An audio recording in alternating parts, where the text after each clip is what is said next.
now move over Selling Sunset because there's a new group of glamorous real estate agents taking over your TV screens. And this time, they're British. Yeah, the Brits are here. They're taking us inside some of the UK's most glamorous mega mansions in new Netflix series Buying London. London is the luxury property capital of the world. I put together a team of talented agents. If I was going to buy a property or sell a home, I would choose me. The pressure is well and truly on now. If I get the sale done, Chanel bag is on me. He's so handsome. Do you have a crush on it? This is bonkers. Salma Hayek used to live in this house. If you came up with a price towards 500 million, I would listen to it. I'd listen to. Yes, yeah. 500 million? Even John Caldwell would listen to an offer of 500 million. He doesn't get out of bed for less than that. We're joined now by some of the stars from Buying London, the estate agents Reme, Nicole and Rosi Walden, alongside their boss, Mr. Super Prime. There's an eye in that. Daniel Daggers. Good morning to all three of you. Thank you for coming in. Good morning. So, Daniel, congratulations on the launch of the series. It's certainly created a buzz and a lot of headlines, hasn't it? Yep, it has, yeah. How are you feeling about people finally seeing the series? I think it's about time, isn't it? I think UK's got a lot to sort of show off about. We've got some amazing real estate and it's a glorious opportunity for all of us to sort of shine. So, yeah, really excited. And we get to do stuff like this. It's amazing. Which is super fun and that's definitely a great part of, you know, the entertainment industry. But you're also in charge of running a multi-million-pound business as well. So I don't know, how do you do that? How do you wear both of those hats and do you enjoy it? We love the opportunity, right? Yeah. As the boss, it's really tricky because we're building this business. We're the 6th most influential real estate business in the UK now, at marketing very expensive homes. And running that ship, building it ourselves, and then doing the filming is labour intensive. Yeah, and you've got to find extra time. So it meant, you know, working from 6 a.m. till midnight sometimes. But it's worth it. Yeah. It's worth it. It's a great opportunity. Daniel's the big boss, Reme, in the office. He likes to swan around, like he's quite mean and cracks the whip. What's he actually like to work for? He's cool. He's a really cool boss. I've been with, the thing is, I've been with him since he started the business, coming up to 4 years now. So I feel like I've seen the business grow so much. And I was a student when I first started, and now I've grown so much. And we went from a team of 4 to now nearly 40. So it's really crazy to see just, like, the growth and my growth and his growth in the business. It's really cool. But to be honest, Daniel's always been... He was very open about how he thought that you were kind of the future of real estate, like, you know, in terms of social media and all those kind of things. Do you think that's the case? Reme? Yeah. Absolutely, yeah. Reme, in what way?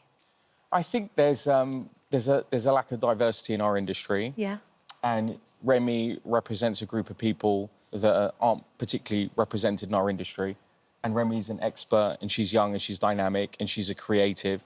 And she is now blaze-trailing, or trailblazing, however you want to call it, an industry and empowering other people and inspiring other people. And I think that's an amazing role. There's a little bit of weight on Remy's shoulders, but she's strong enough to do that. But is she your favourite? Because that's the big... Oh, let's not go into this. Are you serious?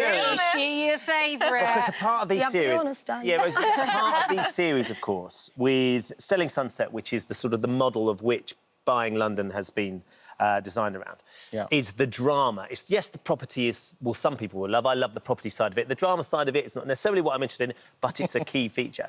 And, Rosie, how do you girls feel about... Or not just girls in the office, Ollie's there as well, of course. But how do you feel about the fact that all that drama is played out as well? Because there's some quite tense moments, not least... Who is Daniel's favourite? Good bringing it round. I mean, I have to say, I love the property, so I try to stay out of any kind of drama. But I think if you put a camera in anyone's office for 6 months and you're focusing in their day-to-day, you're going to find some tension and some friction, and we're going to butt heads from time to time. So I think that's only natural. And at the end of the day, I do think we're all here to work, and I try to get on with everyone. I think we all get along quite well. It's had some quite brutal reviews, Daniel. Has it? Yeah. I think The Guardian gave it 0 stars, the most hateful TV series you'll ever watch. I mean, these things are always going to divide whether people love it or hate it. How do you all cope with that sort of focus? I mean, look, I think if you go into watching a show like that with a level of expectation, thinking it's going to be a documentary and you're going to see all the nitty-gritty and how we do things, you're going in to watch something you shouldn't be watching. It's an entertainment show. It's meant to put a smile on people's faces and you know, let you sit there and chill out for an hour or whatever it is, the length of the episode. So I think you've got to go in knowing what you're going to watch. Yeah. And if you do that, it's great. We've coped unbelievably well with it. We're enjoying it. It's creating loads of business opportunities for us. And so, yeah, I think so. No? I think we're coping well. I did a viewing yesterday at a house in Chelsea, and I met the buyers who came to visit the house. They watched the show and they were really enthusiastic about it. I then went to value their house around the corner, all off the back of, I think, the familiarity they had off the show. So I think so it's creating momentum that you need. Yeah. Oh, loads, absolutely Loads of loads. it. Which is key. One of the other criticisms is not all the houses have been in London or are in London. It's called Buying London, but actually you have to go quite far out of London for some of them. The first house we see is a house in Radlett. We can't have you on without getting you to talk about this house. Daniel, I think, It's amazing. This is an extraordinary house. Will you tell us about this? Well, it's about 20,000 square feet in total, so I'll give you the details. There's 9 bedrooms, 4 garages, a lot of the accommodations on one floor, which is very unusual, loads of volume. There's even a bear in the series. You'll see it, not a live bear, but you'll see it if you watch the show. It's sat on 1.2 acres, and it's a mere £15 million.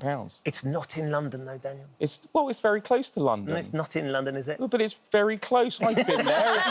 It's very close. It's very close. And Reme, you've got a property in North London as well. What's this one?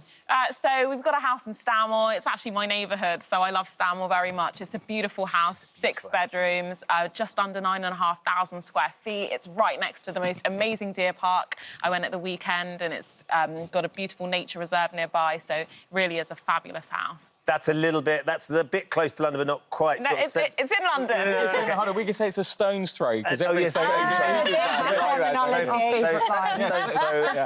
Radlett's a boomerang.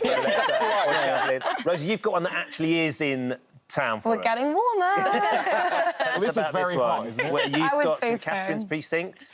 Yes, exactly. So this is on the outer circle of Regent's Park, which is an incredible location. You have over 400 acres of parkland on your doorstep, as well as a 50-foot south-facing garden. Wow. Wow, So right in the pretty park. spectacular. And we're just over 4,500 square feet and just under £11 million. So you can see, as you start to get a little bit closer to London, you can still Get less bang for your buck. You get a little bit less bang for your buck, but I'd say it's a pretty special house The and a phenomenal exclusivity of that location. location is just sensational as well. Thank you Incredible. so much for joining us this Yeah. morning. Thank you. Buying London is on Netflix right now. A little bit for everybody in there as well. Yeah. There's the drama and there's the property. But it's been great to meet you all. Thanks for coming. Thanks for having Thank you us. so much for having much. us. We loved it. You're